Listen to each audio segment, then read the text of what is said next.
Brother Ron, and welcome to We All Be News Radio and TV, the news-free Dixie for the 21st century.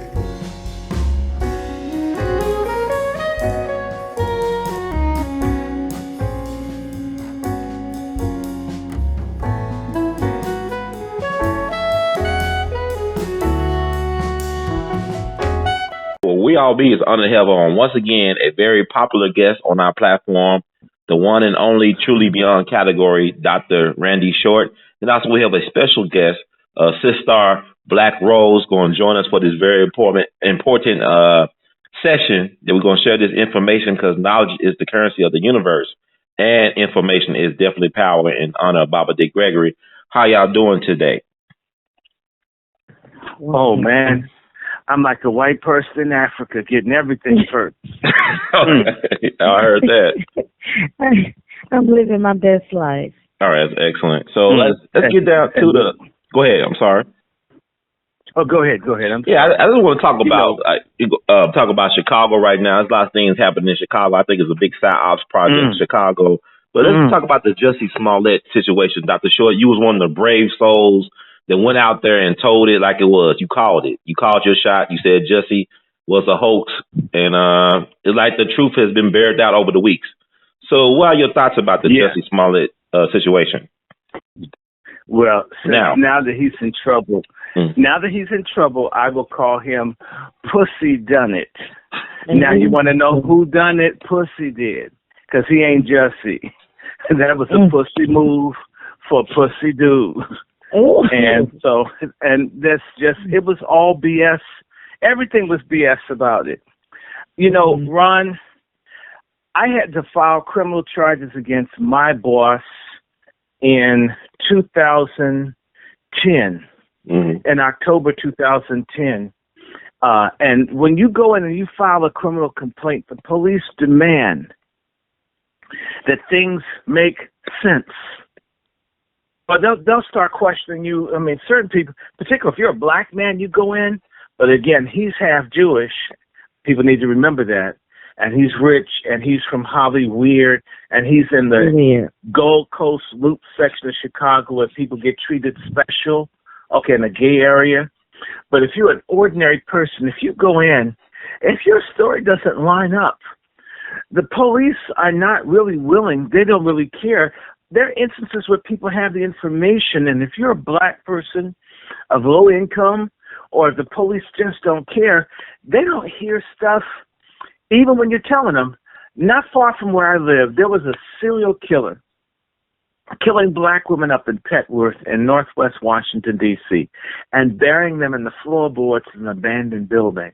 The police refused to listen to the residents. They pleaded for someone to look and check out that house, right? Mm-hmm. And these are middle income. These aren't bombed out black folks. And if they're bombed out, they still deserve police protection. The police didn't even respond when they were saying they're missing women. All these people willing to talk to the police, they're missing sisters here. Can someone check, right? Mm-hmm. So I know that, and my father's a chaplain with the police in D.C. You have to make a case for the police to come by, even over the phone. They ask you questions. I had, my landlord was shot in a drive-by shooting. When you're on the phone talking to people, the police don't just come. You have to explain what's going on, how many people, did you see the vehicle, right? They ask you things that they demand, or else they may not come. Now, if you go to the police station and your story doesn't make sense, there's so many elements to it. Come on, they had to know this thing was a scam from the get-go. I just said, it's all BS. And the thing that got me, because, I was on the phone with my friend, the radical brother. His name is Paul McKinley. He's president of the group called Voice of the Ex-Offenders. They raise hell, him and Mark Carter. Okay, I was on the phone with them, and like everybody started calling me, saying, "Randy, what's up? What's up? What do you think about this empire?" And I need to tell you, brother, the most of the empire I've seen is about 7 minutes, And that's because Mama Denise LaSalle loved the show. We were in the kitchen in Jackson, Tennessee.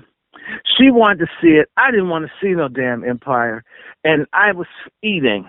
When I rushed through and stuffed my face and got out, and that's the last time I saw Empire was like 5 years ago. Mm-hmm. Right? I don't want to see it. It's not like I don't know gay folk. I mean, look, I worked as a volunteer with AIDS, watching babies die. I get it. Folks of the same sex group. For me, this dude being a primetime soft porn queen was of little interest to me, okay? Mm-hmm. So I didn't want to know, but when I had so many people send this to me, everybody says, Randy Short, you're a psychic. Well, tell us about the future. This white boy was going to kill a bunch of black people. Remember that? Mm-hmm. Remember back before Dylan Roth did it, said, well, white boys will go and kill a bunch of black folks in the church. Remember I did your show that day? Within an hour of Dylan Roth killing those folks, I was on your show saying that about 9 to 10 people got killed. One of them's a politician. He's a preacher. It's a white boy. He's about 23. Right. Remember that show? Mm-hmm. That was before it was released to the news. You're my witness. That's just how it is with me. I told everybody this is what this is. This must be the anniversary of Denmark Vesey's rebellion, blah. So certain people, because of this, they call and bug me. Well, tell us what you did. What you did. I had so many people. I said, damn it. I hate this. I don't care. I didn't even know the guy's name. But I looked at the headline, then I read a little bit more. I heard it was Subway. Oh, this is some fag shit. Subway, foot long. I was thinking about foot long, meatballs, and tuna. And I was like, no, this is some gay stuff. Dude is trolling. And I said, that was when the Arctic vortex, like I said, every day I'm on the phone with my activist friends in Chicago. So I follow everything that's happening in Chicago. I knew it was about 46 degrees below zero, wind chill off of Lake Michigan. In the middle of I'm thinking, who could see your face if you were smart enough to cover something if you're an actor or an actress? One thing is to do lots of close-ups. Hold on, Shira. Which means that if the wind is blowing, your lips are going to chap. It's hard to get rid of chapped lips. It looks bad when you go into. So you have things that you would want to do if you're in front of the camera a lot. So I'm thinking he would have had to have been dressed up warm. Then I'm thinking, dude, you got money. Dude, you're famous. All of this. And the only thing I could think of, I just need to say this. I was up at Howard University yesterday because the dean of the chapel, who was my father's boss for 40 some odd years, died, Dr. Evans Crawford. My parents and other people, Howard has lots of gay people. If you're around large numbers of gay people, you learn that there's a type of person who likes dangerous sexual liaisons, like tricking, trolling, trawling, late at night for people. Because I'm trying to think, this dude could have called, Uber, Lyft, somebody. In fact, I bet you Grindr has a delivery. Probably. So you've got to, and so I'm thinking, if he just wants to screw someone, he's not a bad-looking man. He's got some money. There are groupies that just will screw someone on television. He wouldn't have to be outside in sub-zero weather unless he was up to some bullshit. Eloping in the street. And I was thinking, damn. And so that's when I said, there's no way that it's what he said. And then he said he got broken ribs. And I said, I grew up with Nazis, okay? I grew up in Virginia. Virginia's a super racist area. The American Nazi Party was based in Arlington, Virginia. In fact, the American Nazi Party was co-headquartered in the building owned by my dentist that did my teeth, Dr. Luke Blevins, Clarendon Boulevard, Arlington, Virginia, okay? I grew up with the Nazis, Lincoln Rockwell and these other people, and when they want to hurt you or do something, they damn do it. It made white Nazis or whoever, Trump supporters, so stupid that you're going to attack someone on the coldest night of the year, right? You have no gun. because you would have shot him if you had a gun, or a knife, you would have stabbed him, right? You're going to go after a grown black man. You're a white nationalist. You think black folks are superhuman apes. You would have at least gone with the weapon. White guys are cowards, and they would have went more than two. They would have probably gone 3 deep to deal with an adult black man. None of this made sense. I'm thinking, okay, I'm a Trump supporter and I hate niggas. I wouldn't want to attack someone in a neighborhood that's 50% black. I would want to attack someone in the suburbs, in a secluded area. I want the advantage of surprise, numbers, geography, all of that. That's how white supremacists attack black people. They don't go into the hood outnumbered. That's not the way white folks do it. They're smart enough to say, we want to live after we hurt someone. And how would they know that dude wouldn't have a gun or a piece? Because there are lots of people with guns and knives in Chicago. The weekend news report proves that. So I would have had to have been the dumbest, most fucked up white nationalist of all times to go out at 2 o'clock in a black neighborhood where people probably have weapons and try to jump out on somebody. So it never made sense. And when they came through with all the cameras and the only thing was 2 black guys, and then I thought about it, you know that there are 3 laws that they're trying to get through Congress. There's the Senate lynching bill back then. Senate lynching bill 3178, sponsored by Kamala Harris, Cory Booker, and Tim Scott, the 3 black senators. Then there's the amend the Marriage Equality Act. That's H.R. 94, which wants to get rid of husband and wife in the language of government documents and IRS, changing the definition of marriage. That's also gay. And then, you know, what we call the pedophile amnesty bill or the Equality Act, H.R. 2282, which Kamala Harris and Cory Booker are also sponsoring the Senate version, which is 10006. Now, you know, I've been watching this bitch Kamala Harris. You know she's a hoe. You know that she hates black people. And not only did she lose her virginity more times than, you know, they've done like NASA space flights, but she also lost her Hindu dot. And they keep making her whiter every day. I mean, she used to be the color Tina Turner. Now she's the same color as Elizabeth Warren. Y'all need to pay attention to her. So don't sleep on Kamala. So I was thinking, I remember when Kamala had her protest that she and Jussie Smollett were together. And that's why that night, the first night I came out, I said, this shit's a hoax. And I was tired. I just, you know, I'm tired of y'all calling me. Y'all want me to say something. I said it. I'm going to go to sleep. When I woke up, I said, damn it.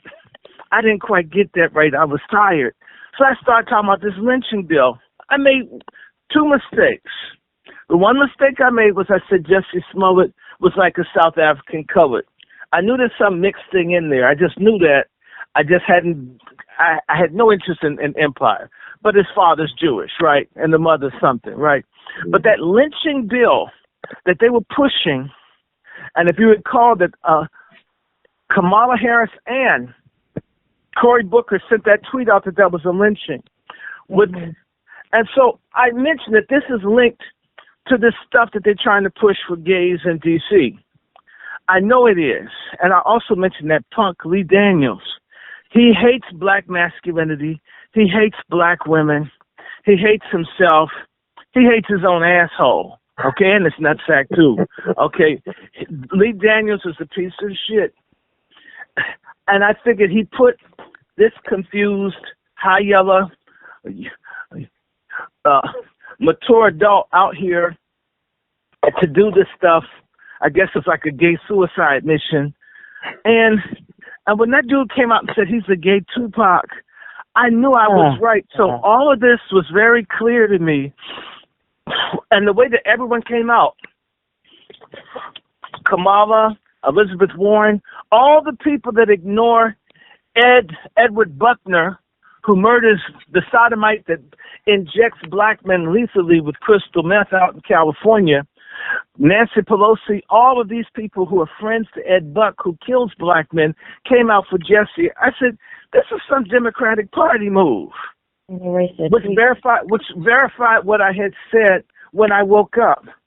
And I'm right, but and that's what happened with this thing for Jesse. But remember, the mayor of Chicago is gay. Rahm Emanuel's gay. I remember I saw Rahm Emanuel with his boyfriend at the National Building Museum, and Rahm Emanuel was with this Sephardic Jewish guy who looked like Greg Brady.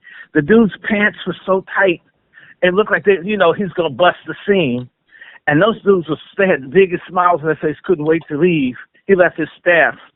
But so Rahm Emanuel's gay. Rahm Emanuel's brother's Ari Emanuel, who runs William Morris Endeavors in Hollywood, that has some relationship with Oprah and Lee Daniels and the Obamas and with Hillary and the Democratic Party. Yes, they do, right? Then the other piece that's there is that Jussie, or should I say Pussy, works with Michelle Obama's, Get Moving? I guess his would be Get Tricking. Remember that thing that she was doing? Mm-hmm. So Jesse, if he's friends to Michelle, he's also friends to Barack. And I wouldn't doubt if Empire isn't Barack Obama's favorite TV show. I would believe that. So this dude has probably had delicto flagrante with all kinds of important Democratic and Hollywood people. Remember, when I looked him up, he came through Disney. All of them have like freaky meltdowns. Britney Spears has had one. Miley Cyrus. All the folks that come through Disney, they all become freaky and nasty. I mean, and Miley Cyrus to kill himself. Mm-hmm. Miley Cyrus is so nasty. If she was going through some place with icicles hanging off the wall, off the ceiling, she'd probably lick all of them. She's that nasty. Okay, that's how nasty she is. So I figure if he's going through the same thing, and his parents flooded him out to get them in the business, then he's used to doing that. Remember when he went on Ellen DeGeneres show and he boasted about how he used to pick up people anonymously for sex? I don't do that anymore. He's boasting like, I used to just screw people. I know I'm pretty. I just like going and screwing strangers. He boasts about that. Remember? I'm stronger. I mean, right? He probably had his rectal prolapse reinforced, whatever. Jesse, he's connected. And I was looking at how the police were leaking. They were mad about Laquan McDonald, Laquan McDonald, and this guy Van Dyke's ass going to jail. And by the way, this also coincides with the smash order, because they put Van Dyke in jail, right? Mm-hmm. He was in a country club jail and the people beat his ass, and they had to send him to Connecticut. So the police are really, really mad when they see one of theirs, with their thin screw line, see one of theirs off in jail with his life at risk, right? Mm-hmm. And they see this hoax.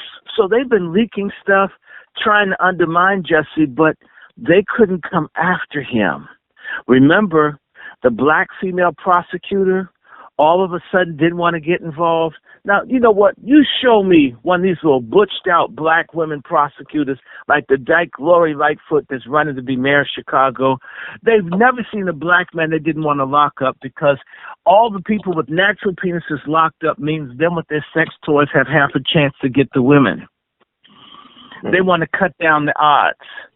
They always throw black men in jail. Kamala did it too. All of these black women prosecutors are the biggest rapists, rakers, hoes, takers, liars in the country. These black female prosecutors, I said it. All of a sudden, after since 94, since the angry white males, and they start bringing these black women to lock black men up to enforce the Clinton Omnibus Crime Bill. You mean all of a sudden this black woman does not want to prosecute or do her job? And no one says, hey, you have to do your job. Isn't that strange? Who made her afraid to do her job? He's not a mobster. However, Rahm Emanuel's people, because there's a link between the Jewish mafia and Hollywood. Yes, there is. So this lady wanted no trouble. So all of this was working for Jussie. And everybody's pushing for him. CNN, punk-ass Don Lemon with his white husband. Everybody was listening to these convoluted stories. Remember, they said he had broken ribs, but it turns out, that's what I read, there were no broken ribs. There were so many different stories.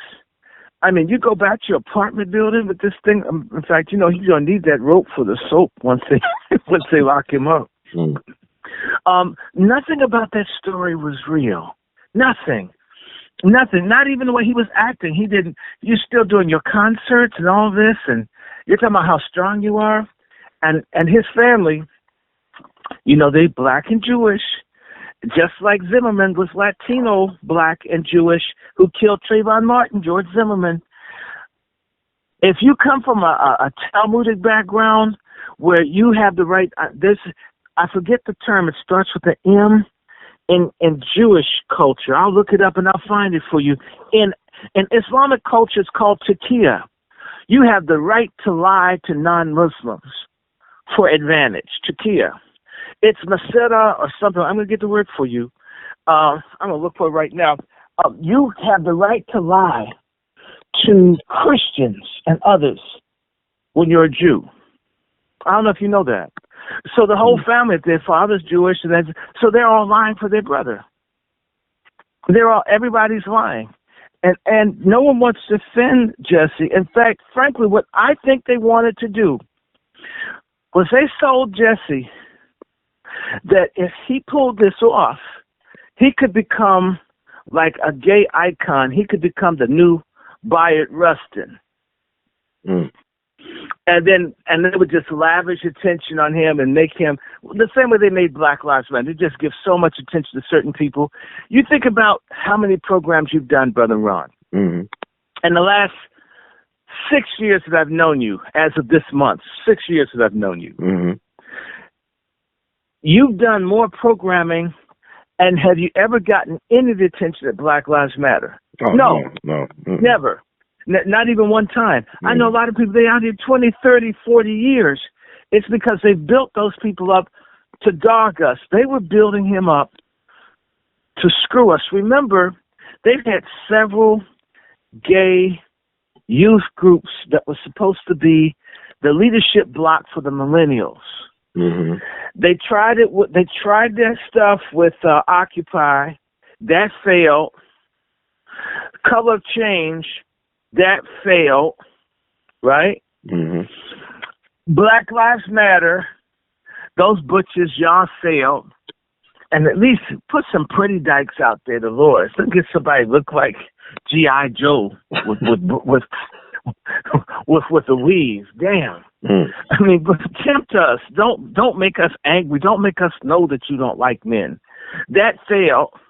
They tried this anti-gun stuff with the little homosexual Hitler-looking boy. He looked like Hitler with the blowjob as a teenager, like an adolescent Hitler. Are you talking about Parkland dude from the Parkland shit? Yes. Yeah, okay. Yes. That failed. Every time they get these young things trying to push this gay thing as a new democratic movement, they're trying to use the homosexual confusion as a mobilizing implement. It fails because it's crap. I'm not saying that you can't have gays in a movement, but it can't be a movement centering around that confusion. DeRay McKesson, they tried to make his ass mayor of Baltimore. He didn't get 1%. I think at least 5% of people in Baltimore are gay, but they don't want to vote for someone that looks like a stunt dummy for the Planet of the Apes sequel. Okay, that's not going to happen, right? So it failed. Everywhere you ran Black Lives Matter people, they beat their asses in Chicago. They ran them out of St. Louis. They've run them out of Sacramento. We don't want your asses. And if I were a woman, I would pull that damn weave off the one's head. The one that has the nose ring, I'm glad I'm a man, because women have a lot of fun. They get to fight each other when they're feminists and the silly stuff.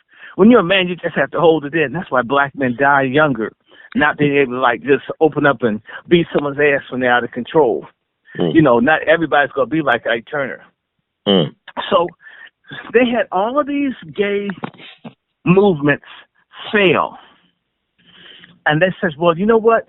This boy, people have been watching him, and he's done more cock teasing than Liberace ever tried to do in Las Vegas, because he's on TV everywhere. Let's make this dude the homoerotic messiah to black and white and brown and other kids, right, and make him a victim and just push it. And dude was stupid. First and foremost, he should have got some real white folks and paid them $3,500, folks who were broker, like from out in the suburbs. But you know what? Had he got some white guys, they would have killed his ass for real. Oh, my God. I thought this was, oh, my God, I shot the nigger. I killed him. I thought this was an air gun. Damn it, Wilbur. Shit. Fuck. We shot the nigger. Now there's no empire, and we're going to go to jail with all of the homies. Damn it, I should have just kept making mess back in my neighborhood, right? Had he got some real white guys, they would have hung his ass for real. Wow. And probably got off. So he didn't get any white. He got these two Nigerians. Well, when people heard they're from Nigeria, oh my God, everybody saw corruption, right? Mm-hmm. Everybody. Look, my DNA is primarily Nigerian, at least on one side of my family. So I ain't trying to drag Nigerians. But I know what it's like to be on the internet talking to my best friend down in Port Harcourt, Nigeria, and I was telling him about how crooked Nigerians are in this country. Between the time our conversation started, I had two Nigerians try to run a scam on me on my computer. And I had to say to him, you won't believe this, but I just had someone try to steal $500 from me from your country. And I sent him a link and said, see, don't think that we hate Nigerians or who just, people actually do stupid stuff, wicked stuff, chiseling stuff. And that's what we're reacting to. That's why ADOS is here, and it ain't going nowhere for a long time. Although, I'm sorry, we need a real woman, not somebody that looks like Play from House Party. Well, you're talking about Yvette Carnell, right? That's who you're referring to? I ain't saying nothing. I'm just cracking, man, busting, because, we're going to get in trouble for that one. But they do look like Kid and Play. Interesting. They do look like Kid and Play, the ADOS file. They look like Kid and Play. I got to ask you about the ADOS thing. You think it's legit to all these failed movements, like talking about how they try to push these certain agendas with certain types of people? You think this ADOS movement is for real, this American Descendant of Slaves movement? Is it legit? Well, okay. There's legitimacy to many of the sentiments in ADOS. Okay. I'm going to give them that. However, remember I said they keep trying to build stuff around the sexuality stuff. I'm not trying to get in anybody's bedroom. But like I said, I went to Howard with Yvette Carnell. I remember 22 years ago writing an article encouraging people to put black first and sexuality second. I got more hate from the Howard University student paper, of which Yvette Carnell was a staff writer. They never even had one conversation with me the whole time we were at Howard together. If they saw me, they would run or duck or get angry. Was it because I said being black was more important than being gay? Do I believe that? Absolutely. Did I say in the article, if you read it, never said anything, it was even wrong to be gay. All I said is that nobody was brought here on a boat because of their sexuality. They brought here on a boat because you're African, they didn't have to pay you. Right? Mm-hmm. Sound homophobic to you? Sound like I'm under somebody's bed with a tape recorder, or am I just talking common sense? It's like the latter to me. Mm-hmm. Okay. The gay editor, whose name was Steve Gray at the Howard Hilltop, that we call Steve Gay, that's who they all were Ta-Nehisi Coates too. Same thing. It's the same folks. All were up under the pro-gay thing at Howard.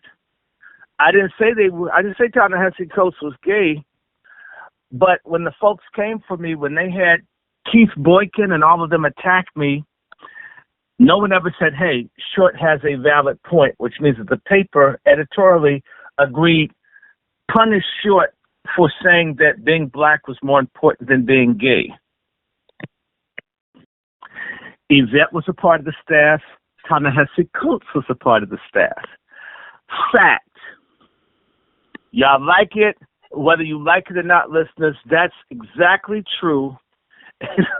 And by the way, I got fired from the Hilltop after Steve Gray left.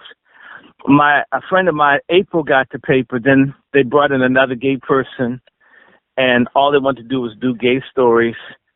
And I went to the editor and said, Ken, is it possible at the nation's largest black university, can we do some black stories sometimes? And the editor, whose name was Jason, says, what do you mean? And I says, brother, I get it that you're gay. We've gotten along for years, but isn't it possible to stand up for being black sometimes as often as you bend over for being gay? And everybody, and I got fired, and then he called the police on me. I had to get out of the building. Wow. Okay. Okay, I know Yvette could still submit articles and stuff, but, I was out. Now, are you understanding me? So if this goes way back, I'm talking about the 90s, right? Early 2000s. This is between 97 and 2000. And all of a sudden, I see you leading a movement later. And you're talking about black people and reparations, but you're not talking about families. You're not talking about them saying that they're going to kill live black-born babies for their brains and their organs. When they want to gut civil rights and replace it with gay stuff. And you're leading a movement, and you're not also talking about the kind of people we have to be, because if we're broken, that's why you need reparations, because you've been broken and repaired. You need morality, you need ethics, you need family, you need values. Because if you give broken people who are misguided trillions of dollars, it'll go right back to the people that wrote the checks. Our communities will be covered in marijuana and crack cocaine ash and K2 ash. And we'll be worse off if you've ever seen black folks win the lottery and end up more broke after having $100 million come through their hands that they didn't know how to handle than folks who held on to their post office jobs and just kept working.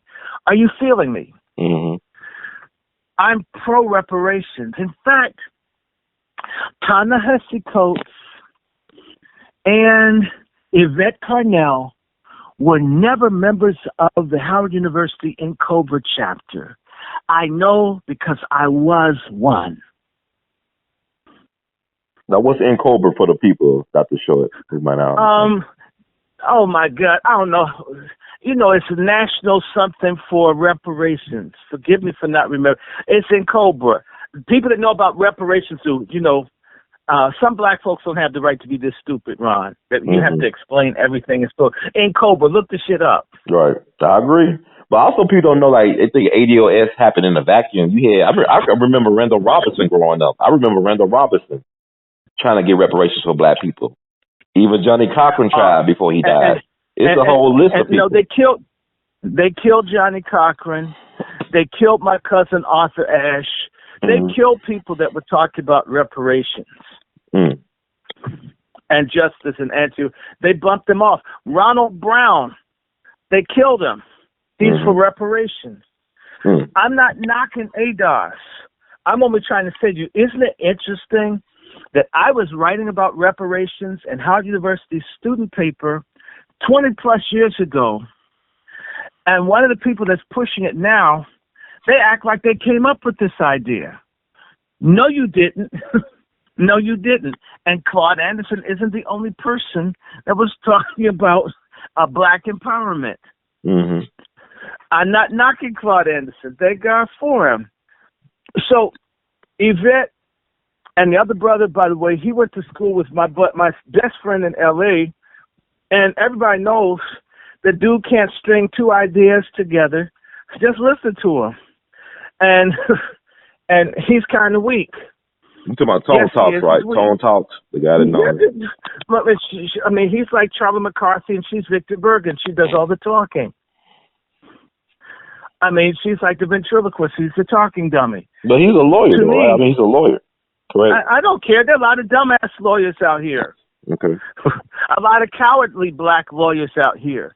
And in fact, how are you going to take this on by yourself if you're not truly organizing and meeting with people? I'm going to ask you a question because this thing really intrigued me. Okay. There's a brother by the name of Bob Brown from Chicago, who was a member of SNCC, the Republic of New Africa, the founder of the Chicago Black Panther Party. Go back to Chicago. He was fighting for reparations when I was at Howard. And when they having meetings about reparations, by the way, the Hilltop didn't cover it. Same people. Are you feeling me? I hear you. Okay. Couldn't get their attention, right? Okay. Bob Brown and other people have been fighting for this stuff, and you couldn't get a hearing. In fact, I'll tell you right now, talk to any person that's an activist, Brother Larry Pinckney, Sister Kalia Clark, folk who've been out here 30, 40, 50, 60 years. You can't just walk up on a campus and get to talk to people. You know that's true. How does ADOS get to go all over to the campuses? And they would never invite someone like you or me on campus to speak. In fact, we don't have a following, and we're probably not as radical as they are. You know why? What? There's got to be some leftist, gay, or Zionist type connection that gets you through, because you cannot push too hard on black stuff unless they own you or control you. They shut you down very quickly. You and I both know. Just take me. I could put one joke up on Facebook and be down for 30 days. Right. You mean y'all could talk about black folks and do that, and they don't stop you? They let your videos go through. Don't your videos? They mess with yours. Right. They don't tell you your numbers. Why are Tariq Nasheed and these other people able to do so much better than others? Oftentimes, when people have better content, some people are favored. Why are some people allowed to be on Twitter? And me, if I posted too much on Twitter, I'd get a note that I couldn't post for a day, even if I only put up news things. But other folks have hashtags and everything else.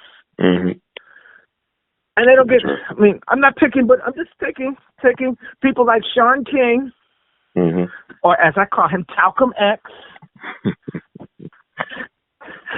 These people, they get to go and talk about and do as much as they want without any restriction. You try, am I lying to you? You try the same thing and see how fast they tell you contacted too many of your own friends. Right. Yep. And your social media. You can't do that. Well, who runs that? Not the Nation of Islam, right? Not the Urban League. So what relationship do certain people have with the intelligence community or whoever it is that gives them the kind of flexibility that other people have who have a farce? You know, I don't have 100,000 people following me. Maybe I don't need them. But you mean I'm not allowed to talk to my 2,000 or 3,000, but someone else gets to talk to 500,000 or millions? Why? One thing you'll notice about all of the people that get to talk to millions and millions of people, They're not against eugenics or abortion. They're pro-LGBTQ. Their range of things that they do, or they will not take a stand on openly that black folks need, that makes them safe. You see, if you're not talking about family, if you're not talking about man and woman, if you're not talking about you're not talking about marriage and monogamy and childbearing and what that means and what a masculine black man is and what a feminine black woman is, if you don't push that, they don't mind you. Are you understanding me? I hear what you're saying. Well, like when you say all that, I'm thinking about the official Black Lives Matter website where they did not include the entire black family, where they left out the black man in the black family. They're against heteronormative thought, as if there's something deviant about thinking as a heterosexual. So therefore, homonormative thought. So yeah, the people that they push are anti-heteronormative thought. It ties them all together. Look, you can have all the ADOS in the world. Okay. If this Equality Act passes that gives all the rights that black people have to gays and lesbians and to pedophiles and to necrophiliacs, and they get those protections and immunities, and that thing I sent you, 2282, it will nullify black people getting reparations, brother. And any lawyer worth their salt, if that dude with Carnell was worth his salt, they'd be concerned about the legislative agenda of Nancy Pelosi and the Congressional Black Caucus. You see, what they're not dealing with this Equality Act, let me just share with you a scam, the way things are going. I went to school with another such person who, by the way, I tried to expose her and I got jumped. Rachel Dolezal went to Howard, same time as me. I told folks that fake ass white blank at the fine arts school, she's a plant. This girl is on. Look, my parents are fine arts majors. In fact, yesterday when I was at the funeral, there's a woman named Kayemba who started going to Howard in 1967. I met her in 1969, 50 years ago. All right. Just to let you know, I've been around Howard a long time. Not that Howard's everything, but just it goes deep. And people like Kayemba that were in the movement, right? Genuinely, these folks sacrificed. And not only that, when you sacrifice, you knew people, you watched the struggle on Howard's campus, and you saw the people that were aware. In the fine arts department, you came up with that, okay? Donny Hathaway was at Howard around. They used to hang around, Roberta Flack. And then I see this fake white broad outside Childers Hall. I says, what the hell is this? She's a fraud. You know that Rachel Dolezal falsified her entry submission to get into Howard School of Fine Arts? She's phony. Why am I bringing her up? She and Sean King are the king and queen of transracialism. People who get credit for being black if they're not. Why am I mentioning this? Because if I say with this new Equality Act that they pass it, your gender orientation can be whatever you want. I can say I'm a transracial black woman, right? And that be recognized. A white man can say he's a transracial black woman. You know what that means? What? They can have reparations because they're black. Do you see how dangerous that is? You have a Miss Black America contest. 10 white men decide I'm a black woman. I like black dick, right? So, and if you refuse to let them in the contest, you get sued for discrimination. Man, this is like, so everything can end up going to everybody else, and it'll come in on the gay horse, the LGBTQ Trojan horse. And anybody that's talking about fighting for our people's rights has to curtail, stop, and defeat the white sodomite movement to use our melanin, our history, our legacy to enrich themselves. And if you're silent, you're consenting to it. I don't care how militant you are, how many views you have, how many videos you have. Mm-hmm. If the people for the American way who attack me and the Southern Poverty Law Center who attack me aren't criticizing ADOS, they're both Soros-founded organizations dominated by the small hats. If they're not criticizing ADOS and calling them a hate group, then they're somehow compromised. As much as I don't want them to be. I love the idea. My brother, you know, I used to do Carl Nelson's show. Mm-hmm. I was talking about an African-American identity. Again, in the Howard University student paper, that there's a such thing about being a Black American that's unique and particular. I don't hate nobody. Mm-hmm. And the same people that are in ADOS now, one of them in particular, those folks considered me to be a crazy fascist. Now all of a sudden you get it. I'm not jealous. I'm not hating on them. I'm only saying that, it's coming kind of cheaply to you. Think about it, brother. Cynthia McKinney and other people that I know. Frankly, if you're going to have a movement, you need to bring some of the elders along. What I see at ADOS reminds me of Black Lives Matter. They only want to talk to younger people. I'm not knocking younger people. I'm all for them. But what about the stuff young people don't know? What about the stuff that when you go up against these older, entrenched white folk who've been there 40, 50, 60, 70 years like Dick Cheney, they can crush young people because young folks don't have the same amount of wisdom. Don't get me wrong. I didn't say let these baby boomers stay here forever. I'm sick of the baby boomers. But some of us who are non-boomers, who are very different from the boomers, who are brighter than the boomers, more traveled, better educated, they've systematically, there's a scam going on where all the movements leapfrog the people my age. I'm talking about people from the age of 60 to 45 have been cut out and being able to do anything. And it's only people under those ages. That's not the progression. That's not the logical successorship. That you mean you'll give it to a person that's 20 and you'll ignore a person that's 40? I'm not knocking the 20-year-old getting it, but wait a minute. Well, what did the 40-year-old person do with that 20 years? Because if it's some good quality stuff, it makes sense to balance it out. Do you see what I'm saying? Yeah, how they put younger people at the helm of...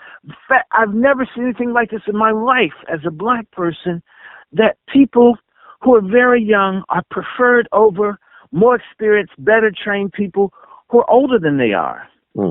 And by the way, the people who say no to the people in their 50s and 40s are people in their 70s and their 80s. If you've ever had a person that's 80 tell you you're too old to do something, and their ass is still working and not retired, this is what the baby boomers have done. They have fucked up everything in our community. And they don't ever want to cede power. So what they will do is hand it to people who are very young who don't know what they're doing. So if they fail, they'll be relied on to be in charge still. They had the same situation when you had, that's why I don't like niggas walking around saying king and queen every 5 minutes.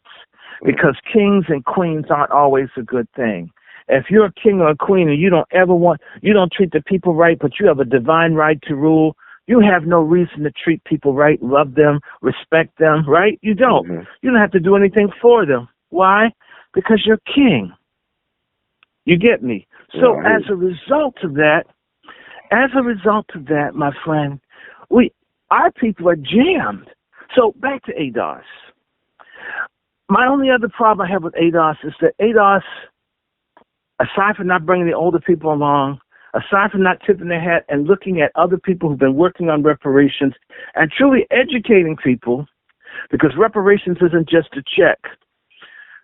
Reparations, because you know what? They could give everybody, hey, look, we're going to give everybody a $100,000 check. But remember, this is America. What are they going to do when they give you the check? And your taxes are 33 1/3%. So they're going to take $33,000 back, right? Then you got to pay Social Security, right? By the time they do that, well, which bracket are you in? Well, you know what? You've got to come out of public housing because once you got the check, you no longer qualify. And they would find some way to use that money to hurt us, even if they gave it.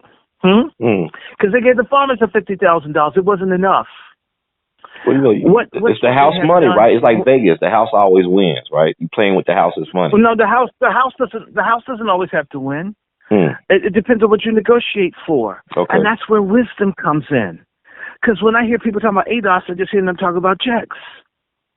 Well, the ADOS have a mistrust of the boomers too, though. They talk to me, Yvette and them very critical. I know. I know that. I agree with them on that. But I don't hear ADOS saying, what about the people that are non-boomers? See, Black Lives Matter systematically ignored. Older people were told, just get out of the way, go away. We young people have all the answers. Let me tell you something. No movement works like that. That's real. But SNCC was like that, though, Dr. Short. SNCC was like that. SNCC was not. They didn't trust nobody above 30. That's what they said. That was their little motto. SNCC did not do that because they had Ella Baker and Septima Clark and other people that they did listen to. They listened to Malcolm X as well. The people that SNCC had the real issue with were the old nigger preachers and the charismatic leadership where folks wanted to be the only person that everybody knew. Okay. SNCC, if I have to say this, I was just with Timothy Jenkins yesterday from SNCC. And I talked to Collier Clark 2 days ago. And one of my mentors was Lawrence Giat, who I think you know. And my third cousin is Bernice Johnson Reagan. Right. And I can go on. I got some SNCC up around. What's his name? Ralph Featherstone, the one that was blown up in the car, was a classmate with my mother at Dunbar High School. I have a little bit of SNCC. I work for Bob Moses. I have some SNCC. And by the way, Bob Brown is SNCC. I have another mentor, Alfred David Jones from Little Rock, Arkansas. I think you know of him. He was the 10th person that fled Arkansas to St. Louis, right, to avoid being in the Little Rock 10. SNCC. I've had SNCC mentors and people around this. All the stuff is the same. They did not want one person or just 2 or 3 persons to have all the power, but for the people to be strong, to develop the grassroots of the people. That's what SNCC wanted. So they had Ella Baker, and it was to spread the power around and to develop a leadership cadre, not just one person. And James Foreman too, right? He was a little bit older, right, at the time. James Foreman was a friend of Foreman's a friend of mine. In fact, I was with a very dear friend of James Foreman yesterday, Dr. Mary Council of Green Bay, Wisconsin, a mentee of my mother. Wow. Through who I met James Farmer maybe 30 years ago. No, more than that. 35 years ago. So, and friends to him until about the point he died. So, I know a couple of SNCC people, and talking to him, it's always the same. They wanted the people to be able to lead themselves, and if they were trained leaders that the people wanted, great. They did not want charismatic leaders from outside of the region to come in and just take everything. This is what SNCC was about. Now, Black Lives Matter and all these other groups practice the very thing that SNCC hates. They come into an area and take over. They don't build up local people and make them powerful. They do not do that. And I want you to talk to my boy Paul. McKinley, and have him explain that they had a chapter for Black Lives Matter in Chicago that had like 3,000 members. Wow. And they couldn't get one dime from Black Lives Matter because they weren't pushing the LGBTQ agenda. If you don't push gayness, there's no money. You didn't know that. Well, you know, so you're not the feeling. Wow. Okay. But I'm giving you the fact. You have to push it or you're out. No matter how active, no matter how committed. You can even have gay people there, love them, but if you're not actively pushing the gay agenda, no money for you. Wow, that's amazing. I don't think that that's fair. I agree. And I didn't say, oh, you can't be a member if gay people aren't a part of the community. You know, the little bullshit stuff that black gays say, we're being run out of the community. No, a lot of y'all are outlaws, a lot of y'all are thugs, a lot of y'all hijack and take people on detours. People come in for one thing and they get stuck with something else. And you don't tell them up front, look, I'm gay. This is what I got to get out of it. Right. Don't do that. Mm-hmm. Instead, you say, yeah, we're all together. We're one community. And y'all go out and start marching. And they start saying, pedophilia now. And you're like, I can't march with that. That's not, I mean, well, aren't we together? I mean, you just, right. And it's almost that bad, Ron. It's just about that bad. You go somewhere and you think you're on one accord with people, and their agenda is so crazy. Like the brother that told me kids need to learn about anal sex in pre-kindergarten so they could be more rounded. Oh, wow. My God. And you know that is done in California and in Northern Virginia and in Massachusetts. These are public schools, right? These are public schools they're doing that. Public schools. What the parents are saying, are the parents like protesting and stuff? You can't object to it if you want your kids in public school. Well. So which ends up being the same people who say they want freedom and they want to be respected don't respect anybody else. And you don't have a right to your values or your feelings. Only what they want counts. So you go from, you know, they tell you it's homophobic if you don't do this. But what is it when you impose your what thing on someone else? Isn't that bullying? Isn't that taking advantage? Yeah. And why, you know what? And a culture where people weren't weak, they wouldn't even have this discussion. You know, in Jamaica, these folks would have the machetes and stuff out, and I'm completely against violence against anyone on that. Okay, so no one will say on your show, someone have, nope, that's not what I'm saying. But I am saying, in another culture, like Caribbean or Guyana, and you tried to do that. Well, okay, I could also say down there in the Caribbean, they got a bleaching thing they do, right? They got a self-image issue with the bleaching. So it's like, it's weird, man. Like, I agree with you. They got the maroons, the history and stuff, you know, but I'm looking at they trying to bleach their skin, too, at the same time. Well, but you know what? Who bleaches more than the people in the Caribbean? The Asians, right? The Chinese, or I don't know. Tell me. Well, the Indians come first, but Africa's bleaching everywhere. Wow. So, to me, you know where the heartbeat of black consciousness is? Where? In spite of all the little Pan-Africanist coons, because they're Pan-Africanist coons, and they're also the heartbeat of black consciousness is the United States of America. This is where it is. There's no place else. No place else like this. I've been all over the world. And you know what? I'll tell you, all these Negroes have you run into Egypt and everything else, right? Mm-hmm. But yet they don't know their great-grandparents here in this country. It's so stupid. They know about the pyramids, but they can't tell you where their parents are from in the United States. You know, I'm not, you know, and because they don't want to know about anybody having been a slave. How can you, as if you know that there's the pyramids over in Africa, get over it and deal with the damn slaves that were here in America. Mm-hmm. They're yours, fool and foolette. You know what I'm saying? I mean, We got a shallowness in our people. Now, can we talk about? Now, here's the thing I want to jump to, brother. In Chicago, you see the mayoral race there. Okay, I'm learning about it. And you saw, yeah, that woman. What's her name? Is Lori Lightfoot. Oh. Yes, we should call her Lori Dykefoot. Whew, she's gruesome. I'm serious. You know, there was a thing you used to clean the floor with called janitor in the drum. You remember that? I don't remember that. Okay, go listen. Wow. Well, it's prettier than she is. I'd rather have a candidate than her. She has a white female husband.